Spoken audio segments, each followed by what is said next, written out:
Saludos, saludos, ¿qué tal? ¿Cómo están? Espero que muy bien, sobre todo con el favor de Dios. Siempre dependemos de Él para cada día de nuestra vida. Dispuestos nuevamente, espero que tú también, para que podamos nuevamente tomar un breve tiempo, apenas 30 minutos, en el estudio de la palabra de Dios. Esa guía de nuestra vida para cada momento, para cada decisión. Estamos en el capítulo 23, como debes saber, del Evangelio de Mateo. Vamos a continuar en ese texto en que estábamos la vez pasada. Si te lo perdiste, puedes ver las sesiones anteriores y todo está ahí disponible para ti en el canal de YouTube de Casa de Oración Cristiana. Pero sin más, oremos y demos inicio a este tiempo de estudio de la palabra de Dios.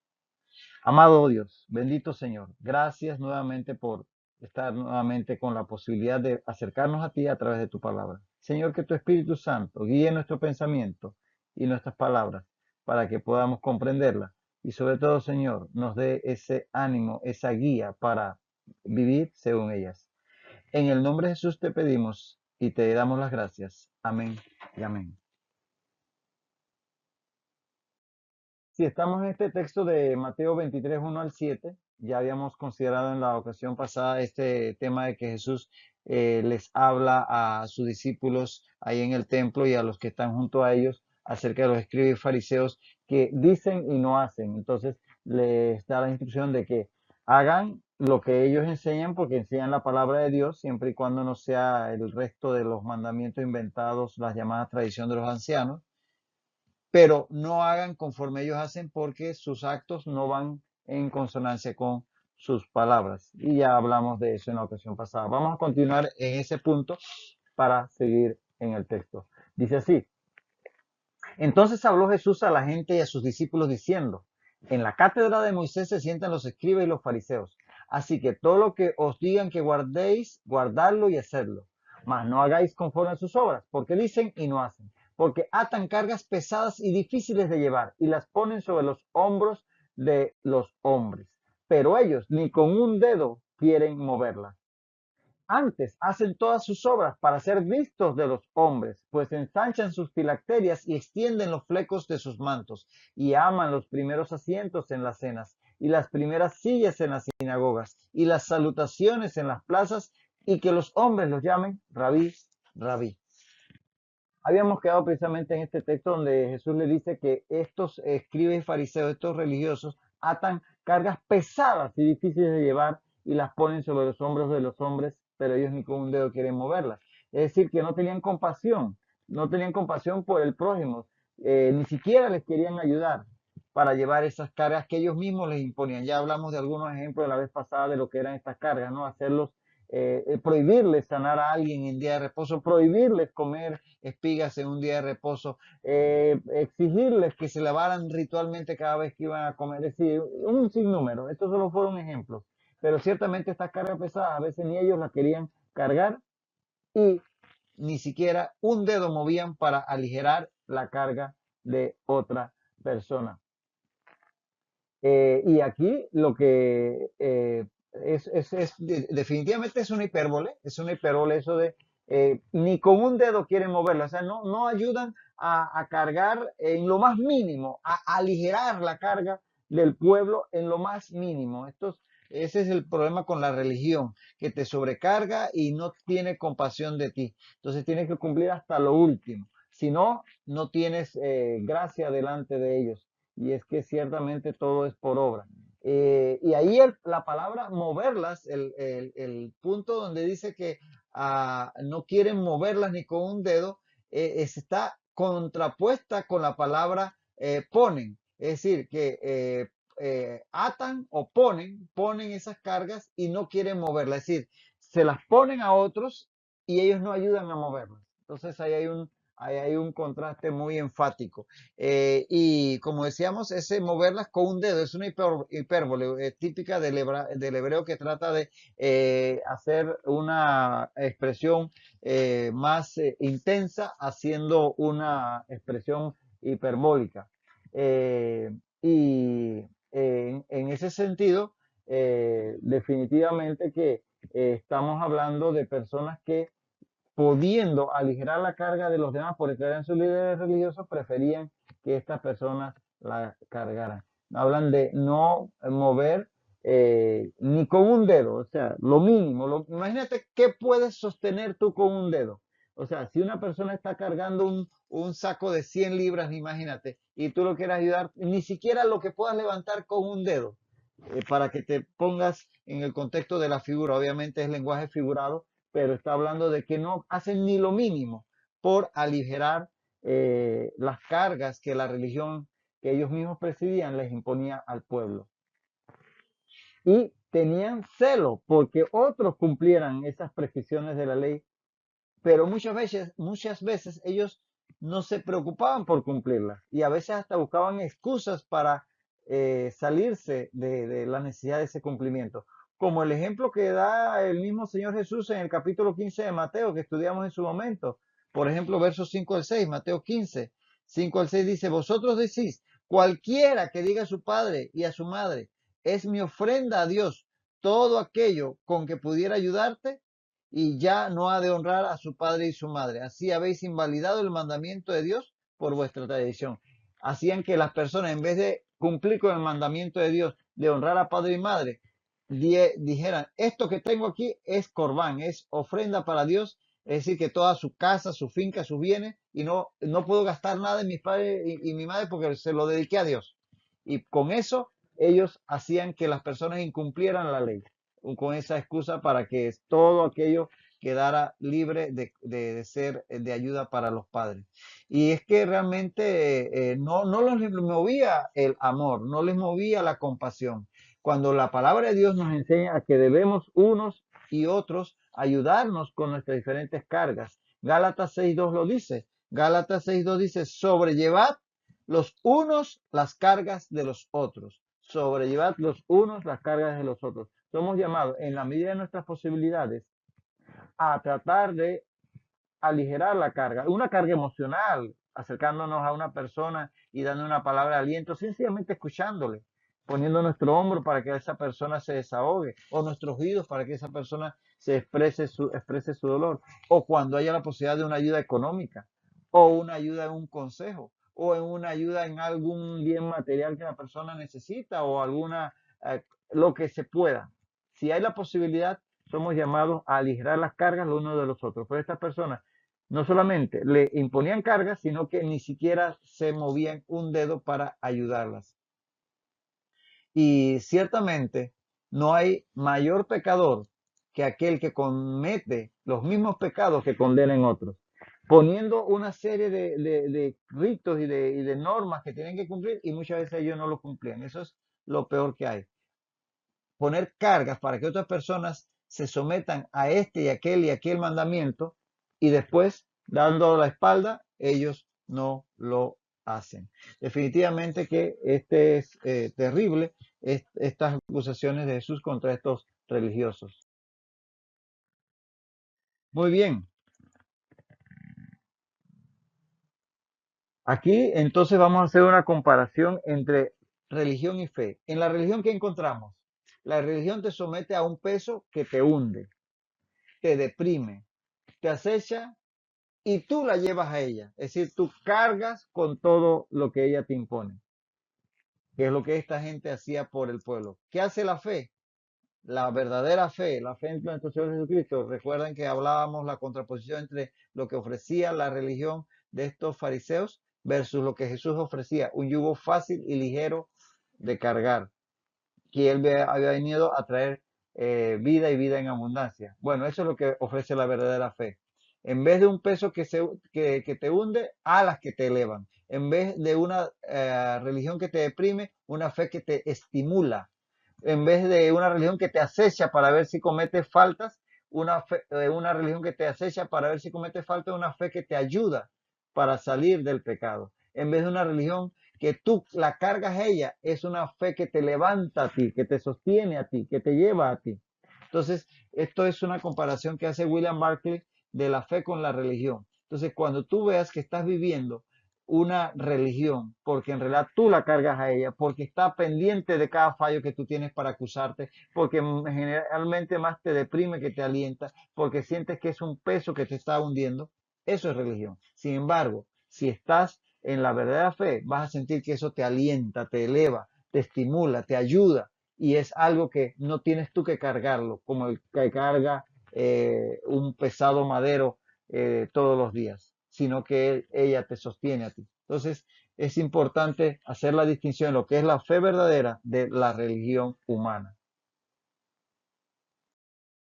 Y dice Jesús, sigue hablando de estas personas. Antes hacen todas sus obras para ser vistos por los hombres. Otra de las faltas, ya vimos, la hipocresía, la falta de misericordia. Ahora sencillamente la ostentación pública. Hacen lo que hacen para ser vistos por los hombres. Esto nos dice aquí Jesús que los escribas y fariseos lo que hacían al hacer todas estas obras que pues oraban y hacían todas estas parafernalias religiosas, era con el propósito de ser vistos y al ser vistos ser alabados por la gente, lo cual en fin es ostentación. Definitivamente que eso no es lo que el Señor pide que hagamos los creyentes. Y Jesús va a denunciar diferentes formas en las cuales ellos buscaban llamar la atención. Vamos a ver las que aquí Jesús va a describir. Dice que lo hacían para ser vistos por los hombres. Y hagamos un paréntesis para no confundirnos. Somos llamados a hacer buenas obras. No es que estar procurando hacer buenas obras, el bien al prójimo, ofrendar, orar por los demás, asistir a la iglesia, etcétera, hacer algún tipo de obra social. No es que esté malo, al contrario, somos llamados a hacer buenas obras. Eso debe estar claro. Te leo por lo menos unos cuantos textos. Segunda Corintios 9:8. Segunda Corintios 9:8 dice, poderoso es Dios para hacer que abunde en vosotros toda gracia, a fin de que, ¿cuál es el propósito? Dice, teniendo siempre en todas las cosas todo lo suficiente, abundéis para toda buena obra. ¿Lo ves? Ese es el propósito de Dios, que abundemos para toda buena obra.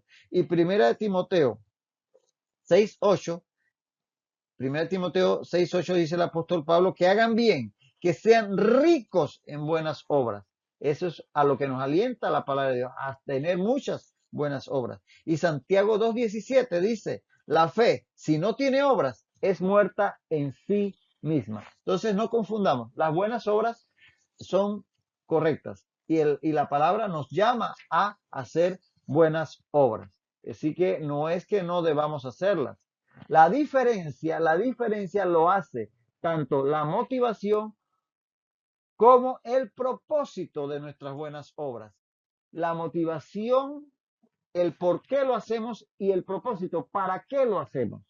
Esa es la gran diferencia que aquí el Señor Jesús pone muy claramente en qué se equivocaban estos religiosos. Nosotros somos llamados a hacer buenas obras, ciertamente que sí, pero atención, la motivación y el propósito es lo que puede estar haciendo la diferencia. Hacemos buenas obras, primero, ¿cuál es la motivación? Porque nos motiva la fe en Jesús.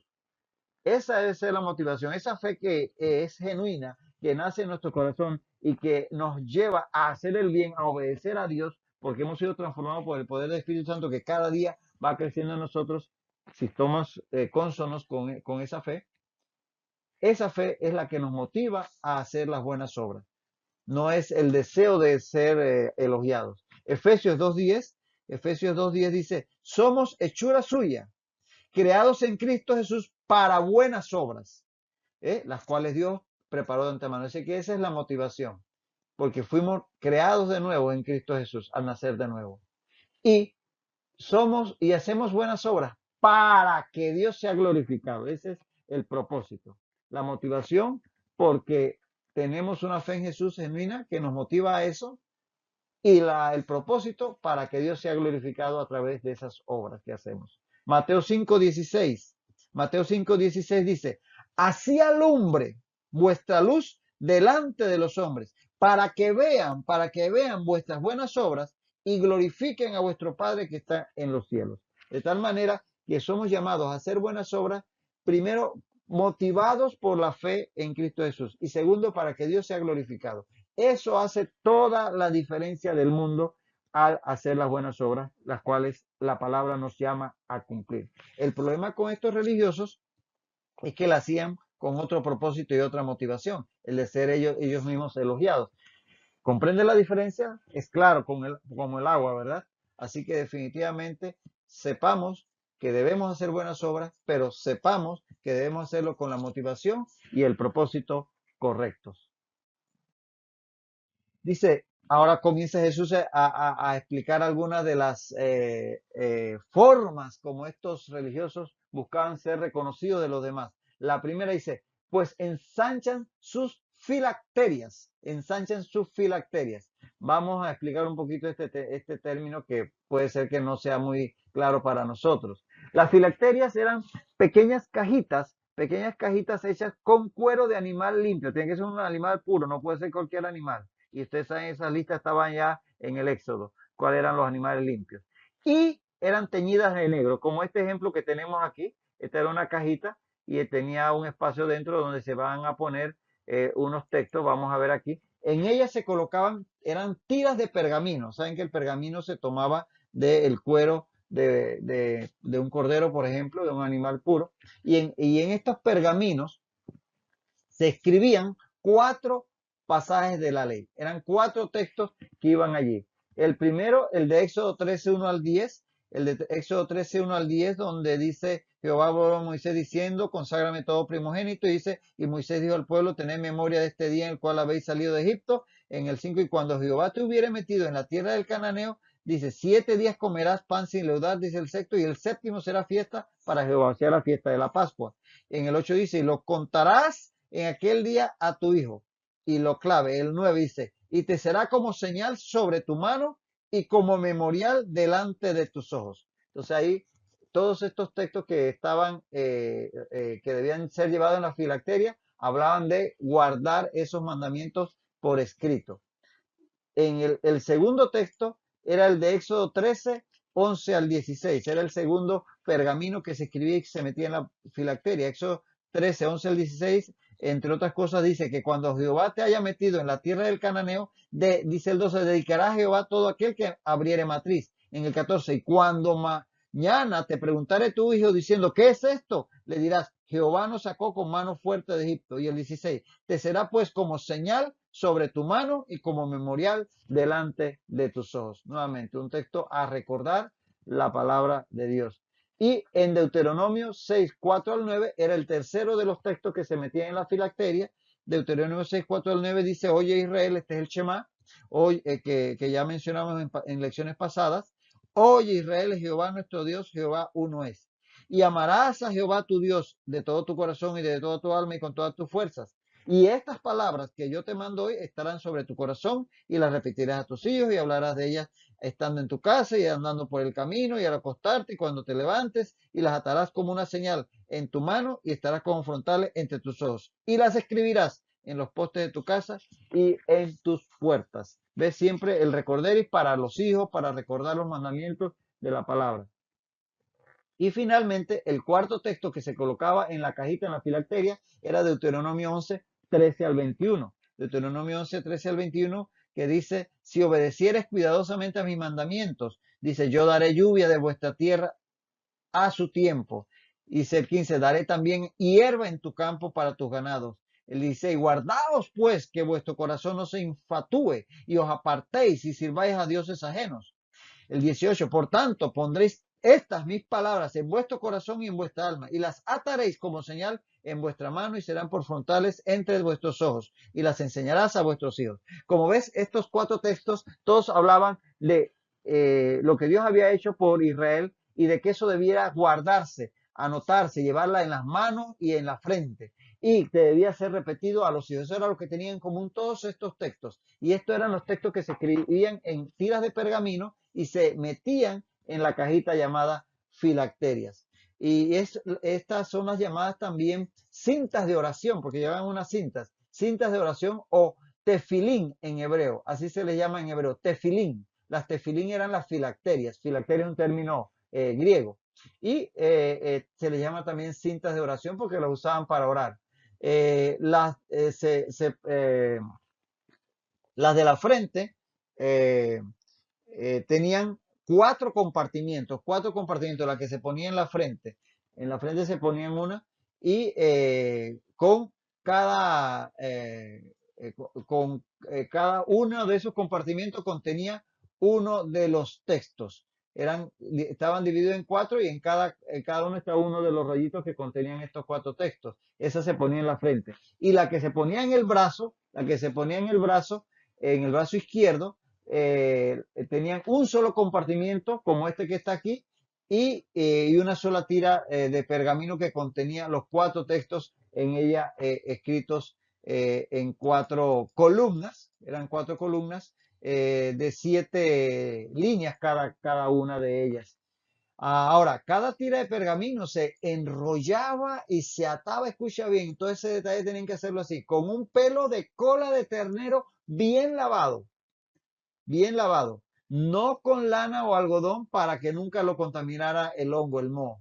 Ahora, las tiras de cuero negro, las tiras de cuero negro con que ataban, recibían 7 vueltas alrededor del brazo, 7 vueltas alrededor del brazo y 3 alrededor de la mano, como la que vemos aquí, 7 vueltas alrededor del brazo y 3 alrededor de la mano de una forma muy específica, las que ataban la filacteria al brazo. La de la cabeza iba con una sola tira alrededor de la cabeza. Y los rabinos las reverenciaban tanto como las escrituras. Y al igual que a las escrituras, escucha esto tremendo, al igual que las escrituras, podían ser rescatadas del fuego en un sábado. Si era día de reposo y se estaba quemando la casa, ellos tenían permiso, porque acuérdate que en el día de reposo no podían hacer nada, tenían permiso, tenían la libertad, según ellos habían establecido en sus escritos y demás cosas, que podías rescatar las escrituras que tuvieran en tu casa y las filacterias, así de sagradas las veían. E incluso, fíjate que llegaban a imaginarse que Dios mismo allá en el cielo usaba filacterias. Así de importante las veían. Así que estas eran las famosas filacterias que se ponían ellos al orar. Ahora, durante la oración de la oración se ataban con cintas en la frente, de ahí venía de aquello que dice el texto, entre los ojos, se la ataban en la frente, y en el brazo izquierdo por aquello que dice que la tendrás cerca de tu corazón, siguiendo Éxodo 13, 9 y 16. Éxodo 13, 9 dice, y te serán como señal sobre tu mano y como memorial delante de tus ojos para que la ley de Jehová esté en tu boca. Y el 16, te será pues como una señal sobre tu mano y por un memorial delante de tus ojos. Y también Deuteronomio 6:6, que dice, y estas palabras que yo te mando hoy estarán sobre tu corazón. Y 11:18, donde dice, por tanto pondréis estas mis palabras en vuestro corazón y en vuestra alma y las ataré como señal en vuestra mano. Entonces, una que dice, un texto que está en Éxodo 13, 9 y 16, que te darán entre tus ojos, entonces por eso se la ponían en la frente. Y la otra que dice, y en tu corazón, entonces se la ponían sobre el brazo izquierdo cerca del corazón. Por eso se la ponían así. Esta era la forma en que la hacían tradicionalmente los fariseos. Los saduceos, la del brazo, se la ataban a la muñeca de la mano izquierda, siguiendo el texto de Deuteronomio 6:8, que dice en Deuteronomio 6:8 que la atarás a tu mano. De tal manera que ellos no la ponían en el brazo cerca del corazón, sino que la ponían en la mano izquierda. Entonces, esa era una pequeña diferencia entre los saduceos y los fariseos. Los fariseos la ponían en la frente y en el brazo cercano al corazón, y los saduceos en la frente y en la mano izquierda, para cumplir con aquello que decía la palabra. Y esta práctica, fíjate, esta práctica de las filacterias no estaba desde el tiempo de Moisés. Esto se originó después del cautiverio babilónico. Después del cautiverio babilónico fue que comenzaron a tener esta práctica.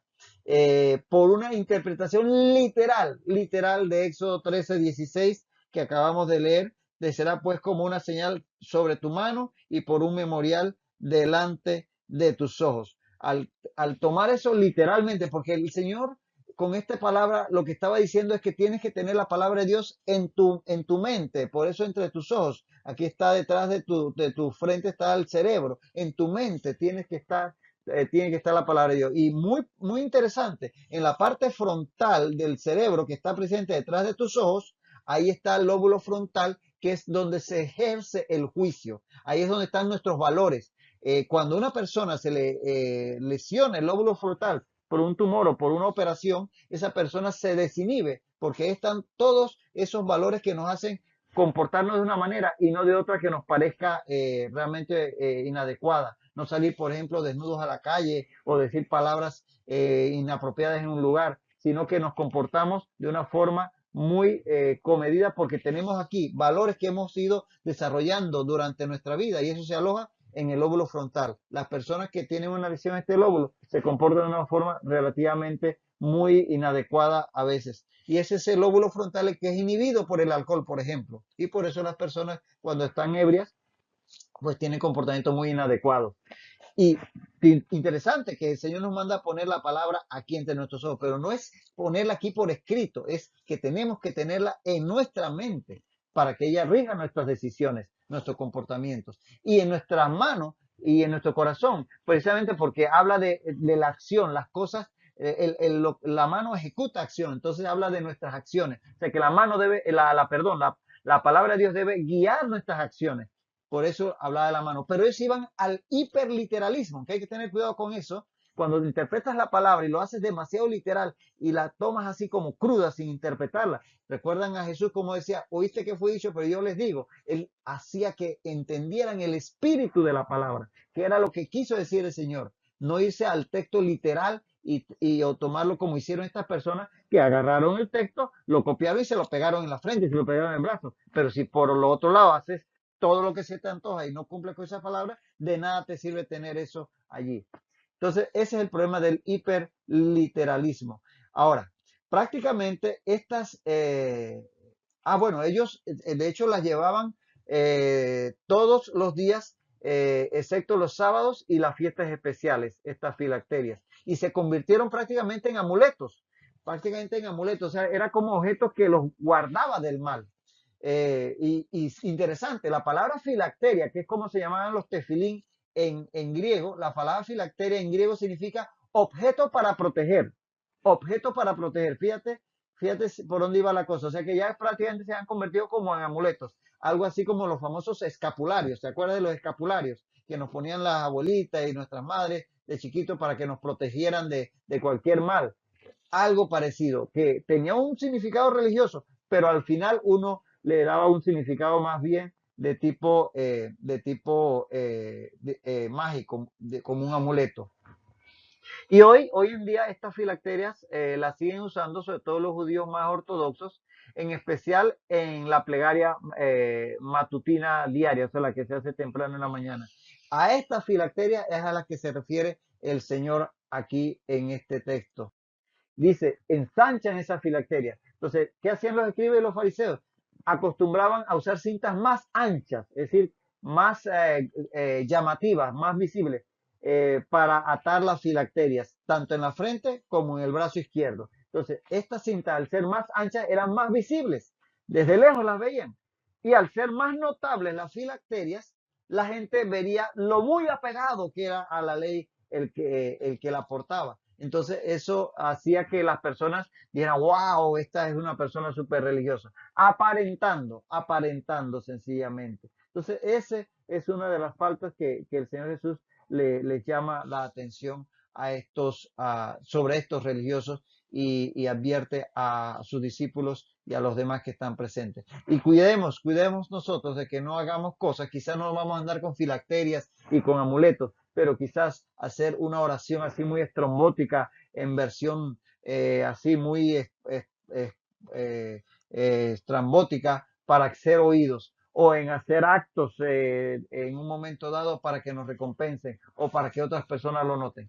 Cuidémonos, guardémonos eso, que todo lo que hagamos sea con la motivación correcta y el propósito correcto, que sea realmente la fe genuina la que nos motive y el propósito de glorificar a Dios y que en ningún momento la honra ni la gloria sea para nosotros.